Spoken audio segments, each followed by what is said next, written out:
Dalam kehidupan setiap orang, aku percaya ada sebuah masa di mana kita akan menyadari betapa kecilnya kita dibandingkan dengan Tuhan. Dan juga betapa kecilnya kita dibandingkan dengan masalah-masalah yang bisa saja mengalahkan kita.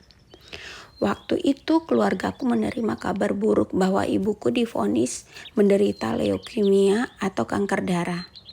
Berselang sebulan setelahnya, giliran ayahku yang divonis menderita kanker kelenjar getah bening. Sebagai seorang remaja berusia 14 tahun, aku tidak tahu harus berespon kabar buruk ini seperti apa. Yang jelas kabar ini telah mengguncang duniaku. Duniaku yang sebelumnya tampak sempurna bagiku, sekarang telah runtuh, dan satu-satunya hal yang kulakukan adalah berpura-pura menjadi kuat. Padahal hatiku terasa hancur. Aku harus kuat supaya bisa melalui semua ini dan supaya Tuhan berkenan menyembuhkan kedua orang tuaku. Sebagai seorang anak yang tumbuh besar di lingkungan Kristen, sudah berkali-kali aku mendengar bahwa ketika hidup menjadi sulit, kita harus mempercayai Tuhan. Ketika tragedi terjadi, kita harus kuat karena Tuhan ada di sisi kita. Tetapi ketika badai hidup menerpa kita, tidak serta-merta aku mempercayai rencana Tuhan. Malah aku sempat berpikir, jika Tuhan mungkin saja menyerah kepadaku karena keraguanku. Aku telah menerima Kristus sejak berusia 9 tahun dan mengucapkan doa-doa yang aku pahami artinya. Akan tetapi aku tidak mengerti bagaimana sesungguhnya mengikut Yesus. Karena kesedihan ini, sekalipun sekelilingku ada banyak orang yang mengasihiku, aku mendapati diriku merasa kesepian. Aku membiarkan perasaan ini berakar dan membuatku menjadi tidak percaya diri. Aku mulai meragukan apakah Tuhan memang benar-benar hadir di dalam hidupku, karena Dia tidak menyembuhkan ibuku. Dan karena aku merindukan perhatian dari orang lain, aku membiarkan dunia menentukan siapa diriku. Di dalam hati aku melarikan diri dari seorang pribadi yang berjanji tidak akan pernah meninggalkanku. Aku menutup hati dan pikiranku dari Tuhan. Setelah lebih dari setahun sejak ibuku divonis kanker, beliau pun meninggal dunia. Aku harus berusaha untuk menjalani hidup yang baru. Sebuah kehidupan tanpa kehadiran sosok ibu, di luar aku berusaha menunjukkan bahwa aku percaya sepenuhnya kepada Tuhan. Tetapi jauh di dalam diriku, aku merasa bingung dan kehilangan. Aku terus bertanya mengapa dan menjadi semakin pahit ketika aku melihat ayahku jatuh cinta dengan orang lain dan kami pindah meninggalkan rumah yang telah kutempati sejak aku masih kecil. Namun di tengah-tengah masa kelam itu, sesungguhnya Tuhan tidak pernah meninggalkanku.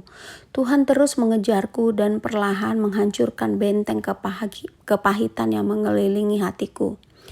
Beberapa lama berselang setelah kematian ibuku, aku mendaftarkan diriku dalam sebuah program mission trip ke Tiongkok. Sebenarnya alasanku mengikuti mission trip ini sangat egois. Aku ingin melarikan diri dari segala tragedi yang menyelubungi diriku dan keluargaku. Namun rencanaku yang semula berubah dengan cepat.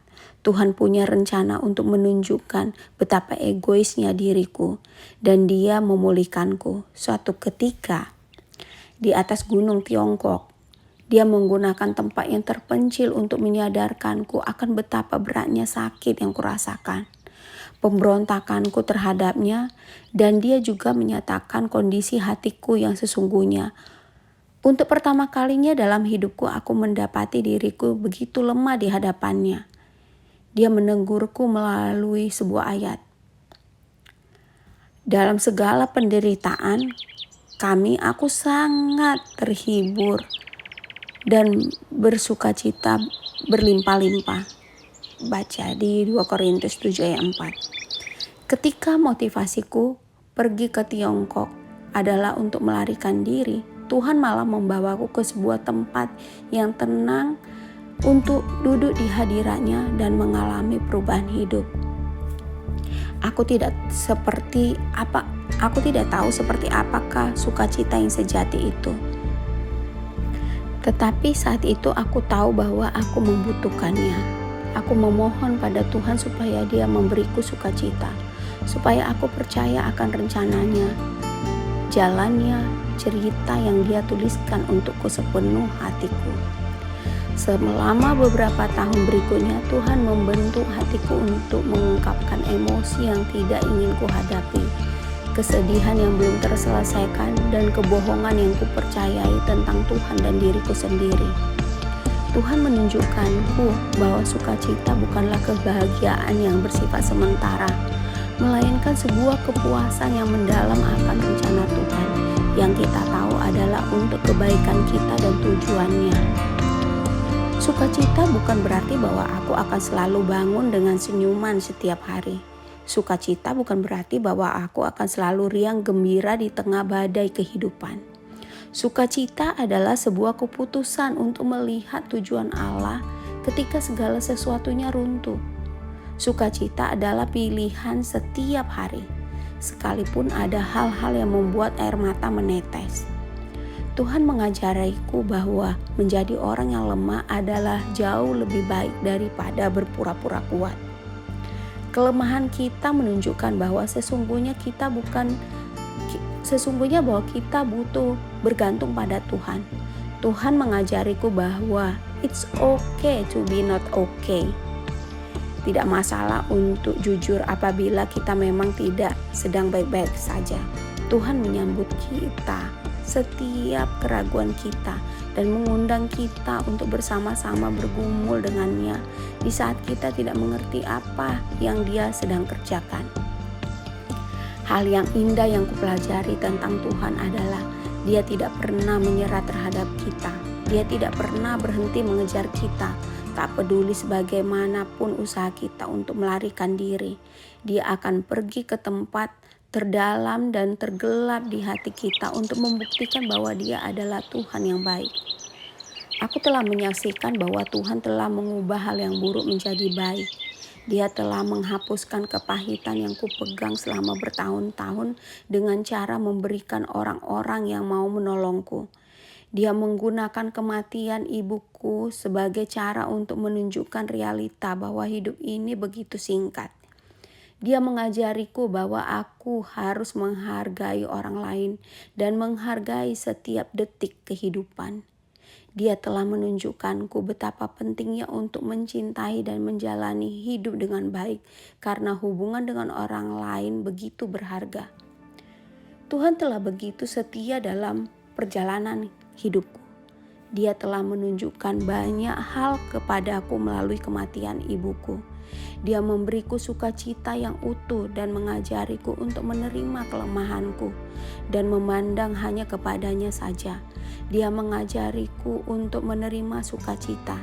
Dia telah menunjukkan kepadaku bahwa bersembunyi dan melarikan diri dari badai yang Dia izinkan terjadi adalah sebuah perbuatan yang sia-sia.